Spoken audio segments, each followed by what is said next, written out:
মা, সকাল হয়ে গেছে, ঘুম থেকে ওঠো। আর ঘুমিও না, আমাকে রেডি করে দাও, আমি স্কুলে যাব তো। সব বন্ধুরা চলে গেল। যথারীতি আমার মাম্মাম ঘুম থেকে উঠে আমাকে এইভাবে ডাকছে। প্রায় দিনই ডাকে। তবে মাম্মামের এই ডাকটা শুনে আমি সঙ্গে সঙ্গে ঘুম থেকে উঠে হতভম্ব হয়ে গেছিলাম। আজ সরস্বতী পুজোর দ্বিতীয় দিন। তাই তো ঘুম থেকে উঠে মাম্মামকে ফ্রেশ করিয়ে রেডি করে নিয়ে মাম্মামের স্কুলে চলে এসেছি। মাম্মাম আজ এখানেই মা সরস্বতী পূজার পুষ্পাঞ্জলি দেবে। মাম্মামকে পরিয়েছিলাম লাল পেরে হলুদ শাড়ি, সাথে একটু সোনার গয়না। আর এখানে অনেক সরস্বতী রয়েছে। কেউ বা পরেছে লাল পেরে সাদা শাড়ি, আবার কেউ বা পরেছে লাল পেরে হলুদ শাড়ি। আর ছেলেরা তো রয়েছে প্রায় হলুদ পাঞ্জাবিতেই, যেটা দেখতে বেশ ভালো লাগছে। স্কুলে এসে অঞ্জলিও শুরু হয়ে গেল।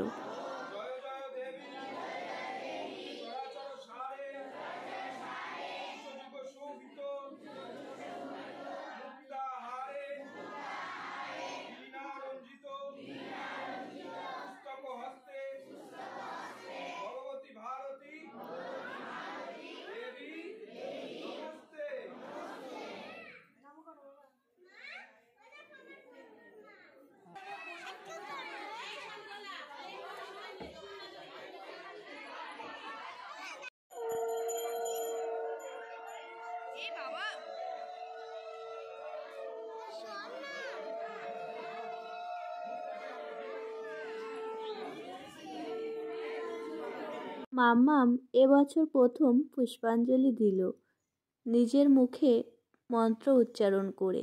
প্রত্যেকটা মন্ত্র হয়তোবা স্পষ্ট বলেনি, তবু বলেছে।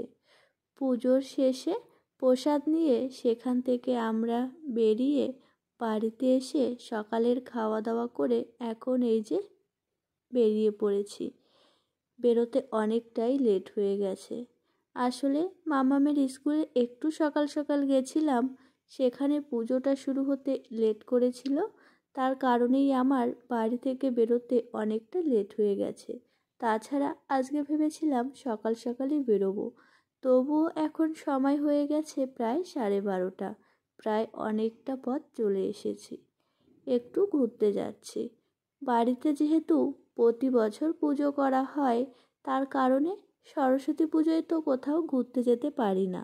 আর সবাই তো বলে বাঙালির সরস্বতী পুজো মানেই নাকি ভ্যালেন্টাইন, ভালোবাসার দিন। তাই তো আমরা তিনজনে মিলে এই যে চলে এসেছি একদম সায়েন্স সিটির সামনে। গেট দিয়ে ঢুকবো, ঢুকতেই দেখলাম কটন ক্যান্ডি মাম্মাম কিনে নিল।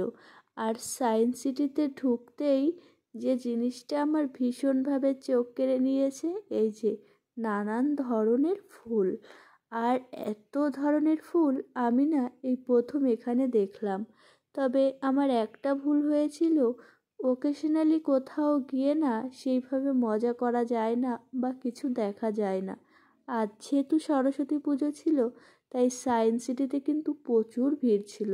শুধু সায়েন্স সিটি কেন, কোনো পার্ক বলো বা কোনো রেস্টুরেন্ট, সব জায়গাতেই কিন্তু প্রচুর ভিড়। আর এই ভিড়টাকে তো আমার খুব একটা ভালো লাগে না।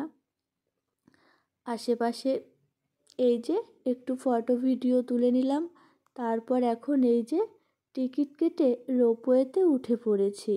তেমন কিছু আজ আমরা দেখব না, নেক্সট দিন গিয়ে এই যে সায়েন্স সিটির ভেতরে কী কী রয়েছে সবটা ভিজিট করব। আসলে এত ভিড়ের মধ্যে মাম্মামকে নিয়ে না আমাদের পক্ষে যাওয়া সম্ভব নয়। রোপওয়েতে করে এখন এই যে পুরো সায়েন্স সিটিটা তোমাদের একটু দেখাচ্ছি। এখানে কিন্তু অনেক জানার জিনিস রয়েছে, যেহেতু এটা সায়েন্স সিটি। অনেকটাই তো বড় গো, এই যে এখানে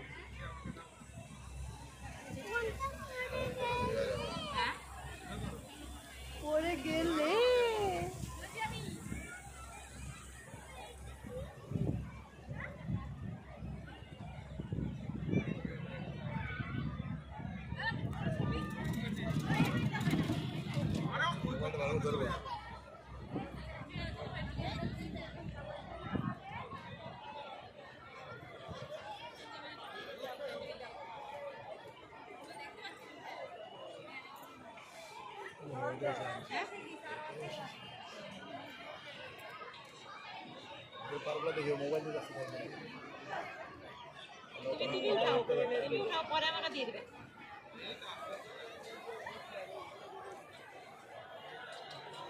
এইটুকুই যাবে, আর যাবে না, ওই নিচে পর্যন্ত যাবে।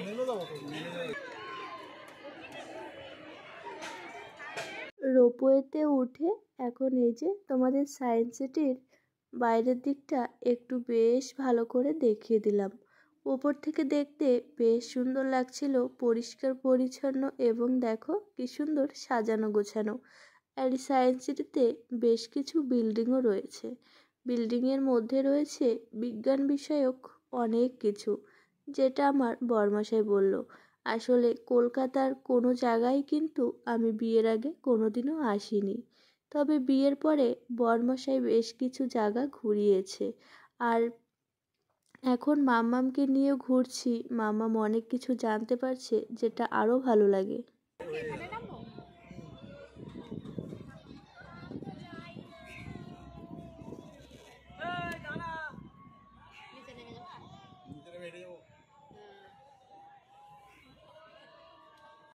আমি যেহেতু সায়েন্স সিটিতে প্রথমবার, তাই কিছুই কিন্তু আমি জানতাম না।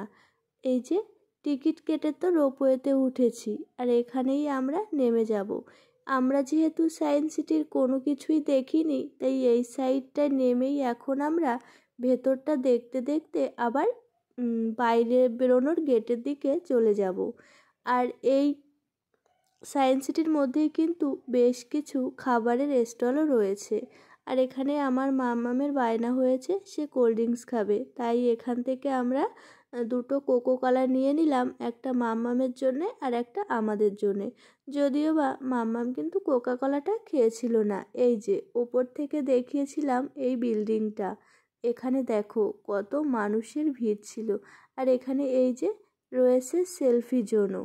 তারপরে এই যে মাম্মামের আবারও বায়না হয়েছে একটা আইসক্রিম খাবে। তারপরে মাম্মামের পাপা মাম্মামকে একটা কুলফি কিনে দিল।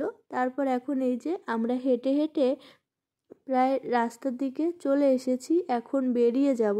আসলে আমাদের বাড়ি থেকে বেরোতে যেহেতু অনেকটা লেট হয়ে গেছিলো, তার কারণে আমাদের না খিদে পেয়ে গেছিলো, দুপুরের খাবার খাবো, তার জন্যে একটু তাড়াহুড়ো করেই বেরিয়ে পড়েছিলাম। আরও মাম্মাম ছিল যেহেতু, আমরা বললাম তো ভেতরের কিছুই আমরা দেখিনি, নেক্সট একদিন গিয়ে দেখব। এখন এই যে লাঞ্চ করব, তাই চলে এসেছি সিটি সেন্টারের দ্য ওরিয়েন্ট চাইনিজ রেস্টুরেন্টে।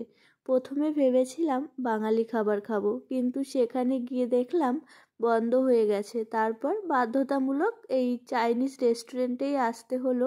তবে প্রথমের দিকে না একটু ভাবছিলাম যে চাইনিজ খাবার খেতে পারবো কি না, তবে না, যখন খাবারটা পেলাম তখন বেশ ভালোই লেগেছিল। আর এখানে দেখো বেশ লোকজনও রয়েছে। আর এই চাইনিজ রেস্টুরেন্টটা না খুব সুন্দর ছিল। আর এখানে একটা বেলকনি মতো ছিল, সেখানে গিয়েও কিন্তু আমরা আবার একটু দাঁড়িয়েছিলাম, যেহেতু আমাদের খাবার অর্ডার করা হয়েছিল, কিছুটা সময় পরে আসছিল তার জন্যে।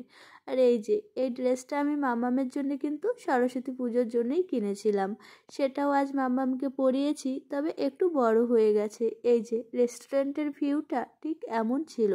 তারপর এই যে আমরা আমাদের খাবার চলে এসেছে। এখানে আমরা অর্ডার করেছিলাম হচ্ছে ফ্রায়েড রাইস, চিলি চিকেন, আর এই কি ভেটকি মাছের একটা রেসিপি ছিল, সেটা ঠিক আমার মনে নেই। তবে মাম্মামও কিন্তু খাবারটা বেশ মজা করে খেয়েছিল, আমারও বেশ ভালোই লেগেছে। সব মিলিয়ে আজকের দিনটা আমাদের বেশ ভালো কাটলো। বেশ অনেক দিন পর আমরা তিনজন আবার কোথাও বেরিয়েছিলাম। তারপর এই যে কাজ মিটিয়ে বাড়ি ফিরছিলাম, আর গাড়ি থেকে না এই যে বাইরের দিকটা দেখতে এতটা সুন্দর লাগছিল, আর বারবার মনে হচ্ছিল কলকাতা এত ব্যস্ততম একটি শহর, তার মাঝখানে আমরাও না আজ ভীষণ ব্যস্ততায় পড়ে গেছিলাম। যাই হোক, আমার ভিডিওটা কিন্তু অনেক দিন আগের ছিল। আসলে আমার মাম্মাম না হঠাৎ করে এতটাই অসুস্থ হয়ে পড়েছে, যার কারণে আমার পোস্ট করতে অনেকটাই দেরি হয়ে গেল। কেন জানি না আমার মাম্মামের সঙ্গে এমনটা হচ্ছে। তোমরা একটু প্রার্থনা করো আমার মাম্মাম যেন খুব তাড়াতাড়ি সুস্থ হয়ে যায়। যদিও বা এখন মাম্মাম অনেকটাই ভালো আছে। আর আমার ভিডিওটা আমি এই পর্যন্ত করেছিলাম, আর নেক্সট ভিডিওতে আসবে আমার বরের স্বপ্ন পূরণের একটি ভিডিও।